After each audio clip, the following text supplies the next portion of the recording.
गाजियाबाद में फॉर्म में लापरवाही करने वाले 21 ब्लो पर गाजियाबाद के जिलाधिकारी रविंद्र कुमार मांदड़ ने दर्ज कराई है। डीएम रविंद्र कुमार ने कहा है कि आने वाले 2 दिनों में अगर लापरवाही करने वाले बीएलओ तय समय के अंदर अपना कार्य समाप्त कर लेते हैं तो उनके ऊपर हुई दंडात्मक कार्यवाही को वापस ले लिया जाएगा। डीएम ने जनता से आग्रह किया है कि वो अपने फॉर्म समय से भरकर अपने बीएलओ को दे दें, जिससे फॉर्म भरने की कार्यवाही समय से पूरी हो जाए। इसके अलावा गाजियाबाद के डीएम ने लोगों से अपील करते हुए कहा कि जिन लोगों ने अभी तक फॉर्म नहीं भरा है वो लोग जल्द से जल्द फॉर्म भरकर संबंधित बीएलओ को जमा कर दें। सर गाजियाबाद में सर एसआईआर को लेकर प्रशासन काफी सख्ती के साथ कार्रवाई कर रहा है। जमीनी स्तर पर क्या कुछ कार्रवाई हो रही है, क्या कुछ जो उल्लंघन कर रहे हैं उन पर उनके खिलाफ कार्रवाई हो रही है? देखिए, जनपद गाजियाबाद में हमारे 3089 बूथ हैं और 28 लाख से ऊपर वोटर हैं और ईएफ कलेक्शन का काम अभी चल रहा है। तो हमारे सभी बीएलओज, हमारे सुपरवाइजर्स, उनके लिए हमने सेक्टर ऑफिसर्स, सभी हमारे जो डिस्ट्रिक्ट लेवल ऑफिसर्स हैं उनको भी सुपरवाइजर ऑफिसर्स के रूप में एडीएम स्तर के ऑफिसर्स को भी लगाया है। और अभी लगभग हमारा 30% के लगभग काम कंप्लीट हुआ है और बाकी कार्य कंप्लीट होना है। आज 27 तारीख है। सभी बीएलओज को हमने फील्ड में एक्टिव रहकर घर घर जाकर और ईएफ फॉर्म कलेक्ट करने के निर्देश दिए हैं।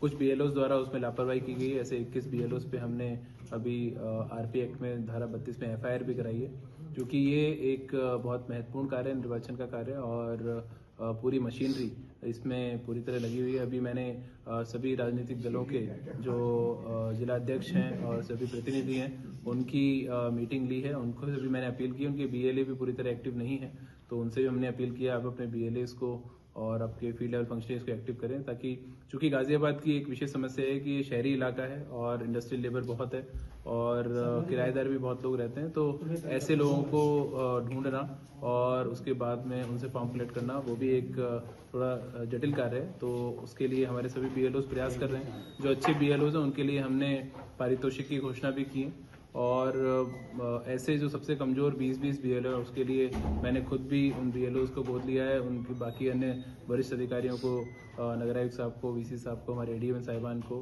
और भी 40 ऑफिसर्स लगाए हैं। हम लोग भी फील्ड में अभी जाके उनके साथ में कलेक्शन का कार्य करेंगे।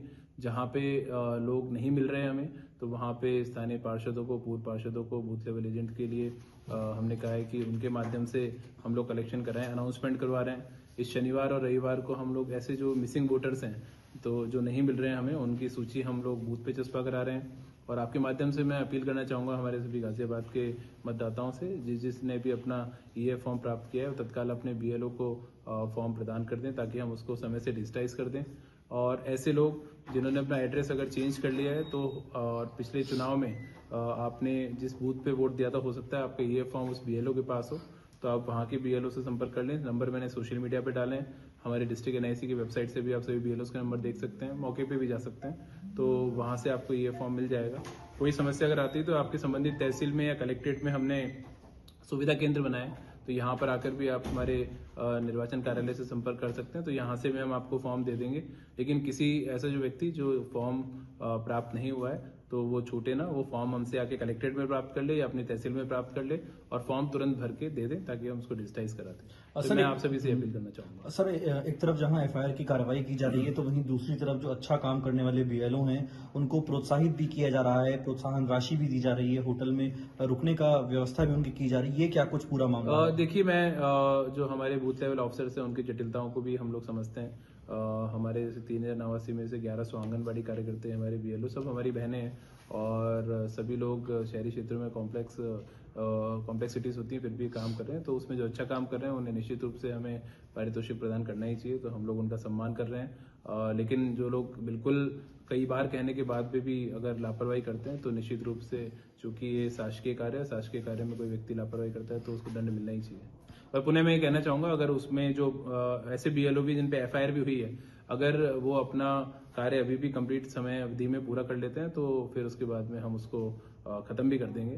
तो उद्देश्य ये नहीं है कि किसी को पनिश करना, उद्देश्य ये है कि सिंसियरिटी इसके बारे में बताना, और अगर बिल्कुल उसके बाद भी कुछ लोग अगर लापरवाही करते हैं तो निश्चित रूप से फिर तो उनको पनिशमेंट मिलना ही चाहिए। सर, एक आखिरी सवाल ये है कि आपने हाल ही में स्कूलों को भी निर्देश दिए हैं कि पीटीएम में भी जो अभिभावक आते हैं उन्हें एसआईआर के बारे में बताया जाए। देखिए, जिस भी माध्यम से हम लोग जनसंपर्क कर सकते हैं, तो आप सभी जानते हैं कि यहाँ पे जितने स्कूल्स हैं उनके पेरेंट्स का व्हाट्सएप ग्रुप सभी स्कूल्स बना के रखते हैं, उसके माध्यम से कम्युनिकेट करते हैं। तो उससे भी हमारा मैसेज चला जाए। कॉलेजेस के में जो स्टूडेंट्स पढ़ रहे हैं उनको भी हम मैसेज दे रहे हैं ताकि वो भी अपने पेरेंट्स को इसके बारे में बताएं।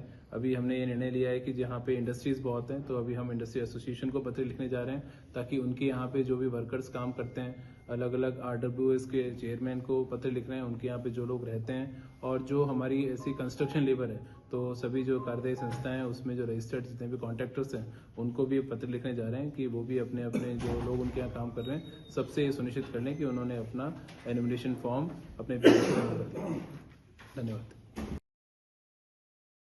राजनीति हो या क्रिकेट, देश विदेश की ब्रेकिंग हो या आपके मोहल्ले की बड़ी खबर, सब मिलेगा एक ही ऐप में, सबसे तेज और भरोसेमंद। अभी डाउनलोड करें दैनिक भास्कर डिजिटल।